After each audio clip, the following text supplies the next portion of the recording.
జనసేన తరపున విజయవాడ పశ్చిమ సీట్ను ఆశించి కొద్ది రోజులుగా ఆందోళన చేస్తున్న పోతిన వెంకట మహేష్ జనసేనకు గుడ్ బై చెప్పేశారు. జనసేన పార్టీకి పదవులకు పోతిన రాజీనామా చేశారు. పొత్తుల్లో భాగంగా బెజవాడ వెస్ట్ బీజేపీని కేటాయించడంతో అసంతృప్తికి గురైన పోతిన జనసేనపై ఒక రేంజ్లో ఫైర్ అయి మరి వైసీపీలో చేరారు. పీఆర్పీ పెట్టినప్పుడు కేసినేని నాని ఇదే తరహాలో చిరంజీవిని టార్గెట్ చేశారు.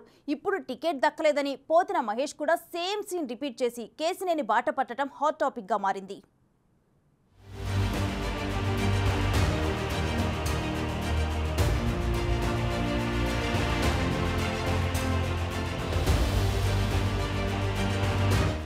ఏపీ ఎన్నికల్లో విజయవాడ పశ్చిమ నియోజకవర్గం నుంచి జనసేన అభ్యర్థిగా పోటీ చేయాలని పోతిన మహేష్ ఆశించారు. తనకు సీటివ్వాలని కొన్ని రోజులుగా ఆందోళన కూడా చేశారు. అయితే పొత్తులో భాగంగా విజయవాడ పశ్చిమ సీట్ను బీజేపీకి కేటాయించారు. రాజ్యసభ మాజీ సభ్యులు సుజనా చౌదరి బీజేపీ అభ్యర్థిగా వెస్ట్ బరిలో దిగారు. దాంతో తనకు సీటు దక్కకపోతే అప్పటి వరకు పవన్ ఫోటో పెట్టుకుని ఇండిపెండెంట్గా అయినా పోటీ చేస్తానని, పవన్ పై తనకు అంత నమ్మకముందని చెప్పుకొచ్చిన పోతిన మహేష్ జనసేనకు రాజీనామా చేసి జగన్ సమక్షంలో వైసీపీ కండువా కప్పేసుకున్నారు.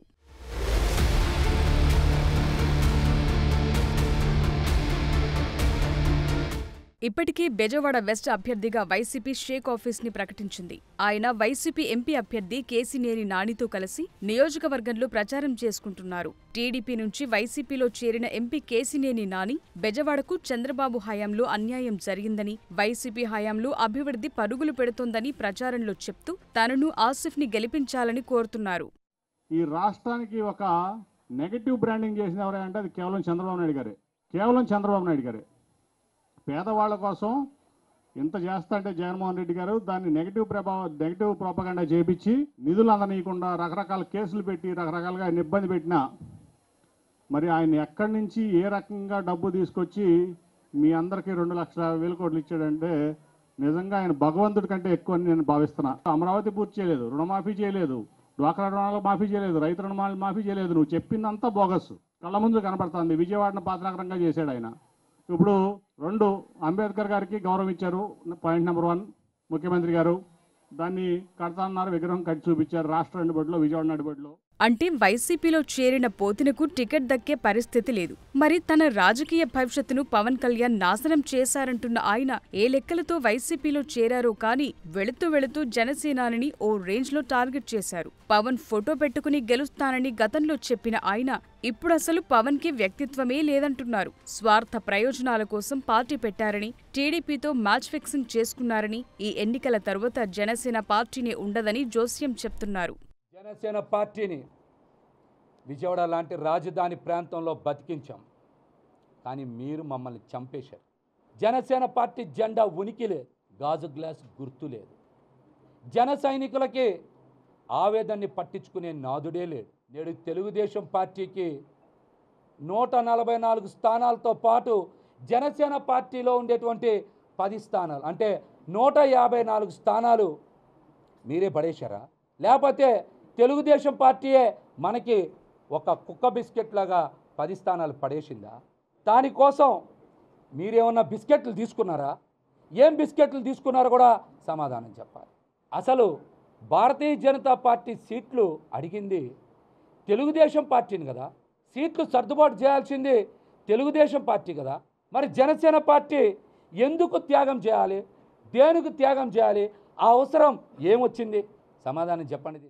పోతిన మహేష్, కేసినేని నానిలు వైసీపీలో చేరటంతో పాత ఎపిసోడ్లు గుర్తు చేసుకుంటున్నారు బెజవాడ వాసులు. 2009లో చిరంజీవి ప్రజారాజ్యం పార్టీ పెట్టినప్పుడు అప్పటి కేసినేని ట్రావెల్స్ ఓనర్, ప్రస్తుత MP Kesineni Nani political entry ఇవ్వడానికి ఆ పార్టీలో చేరిపోయారు.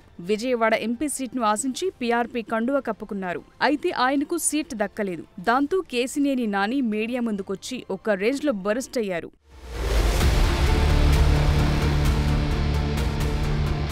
చిరంజీవి, అల్లు అరవిందులు సీట్లమ్ముకున్నారని విమర్శలు గుప్పించారు. కొందరి వద్ద ఇళ్ల స్థలాలను రాయించుకుని మరీ సీట్లు కేటాయించారంటూ అప్పట్లో కేసినేని నాని బహిరంగంగానే విమర్శలు చేసి ఆ తర్వాత టీడీపీలోకి జంప్ అయ్యారు. ఇప్పుడు టీడీపీ నుంచి 10 ఏళ్లు ఎంపీగా పనిచేసి ఈసారి టికెట్ లేదని గ్రహించి వైసీపీలోకి జంప్ అయ్యారు. చంద్రబాబు, లోకేష్లను టార్గెట్ చేయటమే పనిగా పెట్టుకున్నారు. తాజాగా పోతిన మహేష్ కూడా కేసినేని రూటే ఫాలో అయ్యారు. కేసినేని అన్న చిరంజీవి పార్టీని టార్గెట్ చేస్తే పోతిన తమ్ముడు పవన్ కళ్యాణ్ పై నిప్పులు చెరుగుతున్నారు. వాస్తవానికి జనసేన పార్టీ ఆవిర్భావం నుంచి ఆయన జనసేనకు పశ్చిమ ఇన్ఛార్జిగా ఉన్నారు. ఆయన బలమైన నగర సామాజిక వర్గం నేత కూడా. కూటమి ఏర్పడినా తనకు సీట్ ఖాయమంటూ పోతిన మహేష్ గట్టి నమ్మకమే పెట్టుకున్నారు. అయితే చివరకు అది బీజేపీకి కేటాయించడంతో ఆయన అడ్డం తిరిగారు. తనను నమ్మించి మోసం చేశారంటూ ఆయన మండిపడుతున్నారు. సీట్లు ఎవరెవరికి అమ్ముకున్నారో తన వద్ద ఆధారాలున్నాయని, త్వరలోనే వాటిని బయటపెడతానంటూ హెచ్చరికలు జారీ చేస్తున్నారు. ఇప్పుడు పోతిన మహేష్ వ్యవహారంతో నాడు కేసినేని నాని ఎపిసోడ్ గుర్తు చేసుకుంటున్నారు బెజవాడ వాసులు. ఆశించిన సీటు దక్కకపోతే దేవుడు దయ్యమైపోతాడని సెటైర్లు విసురుతున్నారు. మరోవైపు తిరుపతి జనసేన నేత కిరణ్ రాయల్ 10 రోజుల క్రితం పోతిన మహేష్ మాట్లాడిన మాటలను, జగన్ను కౌగిలించుకుంటున్న దృశ్యాలను సోషల్ మీడియాలో పోస్టు చేయడంతో అవి వైరల్ అవుతున్నాయి.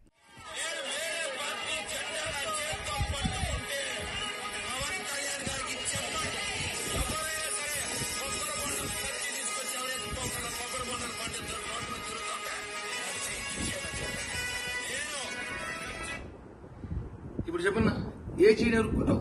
కుడి చెయ్యి, ఎడం చెయ్య. వేరే జెండా పట్టుకున్నాను కదా, పట్టుకున్నావు, వేసుకున్నావు. వైసీపీలోకి వెళ్ళావు, కొండవ వేసుకున్నావు, మంచిగా అంతా సెట్ అయినట్టుంది. వారం క్రితంగా చెప్పావు, నేను పట్టుకుంటే కొబ్బరి బొండ కత్తో చెయ్యి నరకమని. ఇప్పుడు ఏ చెయ్యి నరకాలి? లేదా మీరు నరుక్కుంటారా? మొత్తానికి పొలిటికల్ క్యాపిటల్ గా పేరున్న బెజవాడలో కేసినేని నాని, పోతిన మహేష్ల పాలిటిక్స్ హాట్ టాపిక్ గా మారాయి ఇప్పుడు. మరి వైసీపీలో ఆ ఇద్దరు ఎంత కమిట్మెంట్తో పనిచేస్తారో చూడాలి.